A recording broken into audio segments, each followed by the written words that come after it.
Hey guys, welcome back to my channel. Today we are doing another Wicked Wednesday video. It's been quite a while since we've done one. That is because my mic was having issues and I was trying to focus on doing Halloween makeup. So if you haven't seen any of my Halloween makeup, definitely check it out on Instagram at Kayleecarmel. Give it a like, give it a share. Tell me what you think. I know it's not Halloween anymore, but it's November and I still would appreciate it. We're all about giving thanks in November, so thank you in advance for liking my Instagram pictures and following me on Instagram. Anywho, if you haven't already, subscribe to my channel. If you are new to Wicked Wednesday, we sit down on Wednesdays and we talk about ghost stories, true crime videos, anything creepy or suspicious or whatever you want to call it. So today we're actually doing a true crime video and we are going to be doing the story of Bernie Tiede. This is the Bernie Tiede case. This one actually was introduced to me by my husband. Yeah, he wanted me to do this, so shout out to you, boo. This one's for you. This story is crazy. It takes place in Texas. To all my Texas babes, hey y'all. Except it's a horrible story. So, Bernie Tiede, who was he and what did he do? By the way, there's a movie about this starring Jack Black. Jack Black played Bernie Tiede. Bernie Tiede was a very likable guy. He is originally from Tyler, Texas, but this actually takes place in Carthage, Texas, where he ended up moving to. Bernie Tiede was a funeral director. He was well loved by everyone in his town. He was very personable, soft-spoken. He was an amazing singer, and he just was a really likable guy. Everybody in the town loved him, and he just kind of made himself known, and he was known to befriend older women, especially the widows of the people that died. He used to sing at these people's funerals, and he would always be very comforting to the widows, and he just was very, very popular in this little community of Carthage. So in 1990, Miss Marjorie Nugent's husband passed away, and she held her husband's funeral at the funeral home that Bernie was a director of. You know, afterwards, he kind of became really close with her. He befriended her, and they became almost like, not partners, but like they were very, very close. They were very attached. Her husband was a very wealthy oil man and banker. And a few years after this, he actually, at her request, quit his job as a funeral director and he became her personal assistant because she just loved him so much. So he was her personal assistant, her business manager, her traveling partner. They were just compadres. She was estranged from her family, so she put Bernie in her will and he was the sole heir to all of her fortune. And she had a multi-million-dollar estate, which is just, that's a lot of money. So clearly these two became extremely close, and I'm not sure if it was just that she was so comforted by him after her husband passed away that she just really adored him. On his end too, I think it's really odd because he never did bad with the ladies, but he always just preferred older women, and he was the guy that would bring them flowers after their husband passed away and stuff. So, you know, he truly cared for these people. He would sing at their funerals. He had a beautiful voice. He just was a really lovable, amazing guy. He just became really, really close to her. 6 years later, in November of 1996, he carried out one of the most bizarre crimes in history, in Texas history anyway, because, you know, there's some weird shit that happens in Texas, but I don't know, this was up there. So Bernie, out of the blue one day, decided to take a .22 caliber rifle and shoot Miss Marjorie Nugent in the back 4 times. And then he took her body and he hid her in the freezer of her garage. And for the next 9 months, he went on just living his life. Just living out in the world. And since she was estranged from her family, no one really noticed or cared. Eventually, people did start having questions. He just made up all these lies to the people of Carthage who were concerned, basically just saying, oh yeah, she's still around. I don't know, weird. He ended up spending over $500,000 of her money. He was very into the church, so a lot of her money ended up going to local institutions like the First Methodist Church, and a lot of the money also went to residents who were just short on cash. And I guess he felt bad for them, so he wanted to help them out with someone he killed's money. To me, I feel like it's really odd because he didn't like spend this money on vacations or TVs or cars or anything really for himself. He was giving it to other people and he was trying to give back to his community, which is just so strange to me. It just doesn't make any sense. why he would commit this horrific crime and then be like, you know what? I'm going to give back. You did enough.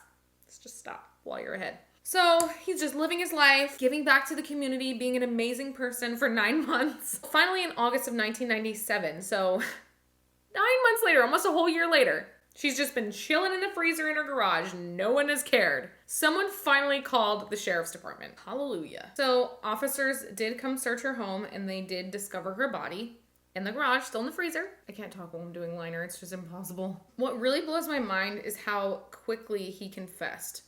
He just straight up admitted it. Like, didn't even care to hide it. Like, he just was like, yep, I did it. It was me. And I've been hiding it for 9 months. This is under eye corrector, by the way. I don't sleep anymore. I just naturally wake up at 8:30, like a real adult now. So basically, he told police that he just... So you hear this shit. So he claims that he initially really enjoyed being around her, and then she just became extremely hateful, and she was apparently very possessive over his life. So she basically controlled every aspect of his life. She was just evil and wicked and ruined his life. He claims that he had been fantasizing about hitting her over the head with a bat, but he didn't want her to suffer, so he ended up just shooting her in the back. The people of Carthage were shocked. They had no idea that someone as kind-hearted and as giving and as personable as he was, that he could commit such a horrible crime. I mean, I guess it's true. Like, you really just never know people. You just never know. I mean, if you think about it, the most horrendous people who have done the worst murders and crimes are usually people who are extremely personable and are well-loved. Like, look at Ted Bundy. Ted Bundy was very much like that. He was this attractive, amazing guy, and everybody loved him. Really well-liked, very smart, and Bernie Tiede was no different from that. He was very well-loved in his community, and everybody was really shocked when they found out what he had done. Some of the residents even said that if they had been on the jury, they would vote to acquit him of the murder because they loved him so much, which is just wild to me. Like, he murdered somebody. I don't care who it is. If it was my brother, I'd be like, yep, lock that bitch up. He is not meant for the streets. The district attorney was so appalled by the community's love for this guy. He was disturbed by how much support the community was giving Bernie. So he decided to ask the judge if they could change venues because he didn't want people showing up in support of Bernie for this horrendous murder that he committed. I mean, he had her in a freezer for 9 months and just went about living his life. And people were living for him still. Like, they were like, he's a good person. Is he a good person? He murdered somebody and kept her in a freezer. So the DA went as far as to say he didn't think that he could find 12 people in favor of convicting him. That's how well he was liked. Still, after everybody knew that he murdered this lady. So his trial ended up being held about 60 miles from Carthage in St. Augustine. It was early 1999. He went on to testify and say that he loved Marjorie. He loved her. He said, even though I loved her, living with her was like being in prison because she was so controlling and evil. He said that he had never actually planned on killing her. Even when he did it, he had felt like he had picked up the gun and watched himself do it. Like, he didn't feel like it was actually him doing it. He felt like he was watching somebody kill her. The jury was not impressed. They ended up taking about 90 minutes to convict him. And 2 days later, he was sentenced to life in prison. As he was escorted out of the courthouse, his supporters were outside yelling, oh my God, we love you, Bernie, we love you. He is a murderer. Why are you looking up to a murderer? Not long after he was convicted, a film was wrote about him, and the script sat on a shelf for about a decade until someone actually filmed it. It's called Bernie. Jack Black, as I said before, plays Bernie in the film. It's an excellent film. I actually just watched it the other night with my husband. Since he's been in prison, he has been a model prisoner. I don't know how you can be a model prisoner. You fucking killed someone. But yeah, he's been a very good boy since he's been in prison. So apparently he spends his time in prison cross-stitching memorials for people in Panola County who have lost family members. Seems a little ironic considering he killed somebody. He has claimed that he thinks of Marjorie every day. He said he doesn't know what happened. He doesn't know why he did what he did. He had even been asked at one point, if she was so awful, why did you stay? Why did you live with her if she was so awful to be around? And his answer was, there's no way I could have abandoned her. He was the only friend that she had. He was the only person in her life. So yeah, I guess he had felt obligated to be with her because he was the only person that she had. There's a weird white van that just casually pulled up and parked outside of my house. And we all know who drives those, murderers. I just got red lipstick on my white shirt. Yeah, definite weirdo outside my house. So after the film was released about him, a very feisty criminal defense attorney came out of the woodworks, and she decided she wanted to read the record of the first trial. And she basically said that there had to be an explanation for why someone so well-loved and so endearing, who had never committed a violent crime before, would do something like this. She ended up getting in contact with Tiede, and he agreed to let her represent him. During her investigation, she discovered that among many things that were taken from his home during the investigation were 4 books about childhood sexual abuse. And eventually he came clean to her and said that he was in fact molested as a child, which is so horribly sad. While it's really hard to, for me personally anyway, to feel sympathy for somebody who has committed such an act of horror, I do feel bad and empathize with him because no child should ever have to go through that. And he told his attorney that he had endured years of molestation as a child. I just can't imagine an innocent child having to go through something like that. He said that it was at the hands of his uncle, so it was someone that he knew and he trusted. It was a family member, which is actually very common in child molestation, unfortunately. And this was information that he had never given to his original lawyer. So his new attorney asked for a very prominent Houston psychiatrist to interview him.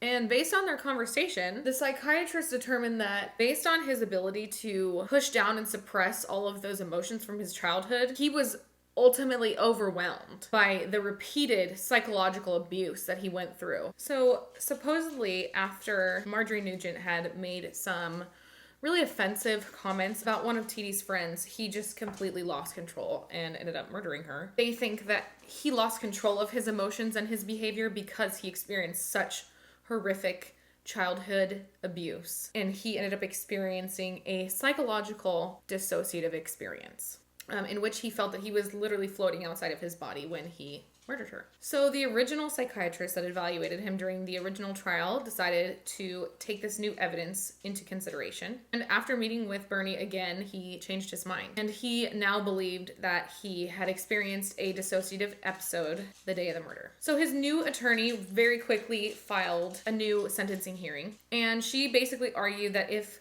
the attorneys would have had the evidence that they do have now, there would have been a different outcome. And she thinks that he did not commit a premeditated murder, and she doesn't think that the jury would have ruled that he had committed a premeditated murder. She believes that if they had known about the extensive amount of abuse that he went through, that he would have probably not been prosecuted for more than a 20-year sentence instead of a life sentence. And she believed that a life sentence was inappropriate for him because this was an act of passion. It wasn't premeditated in her opinion. She thinks that this dissociative episode was due to his childhood trauma, which it very well could be. In May of 2014, so not that long ago, the judge set aside his life sentence and allowed him to go free on bond.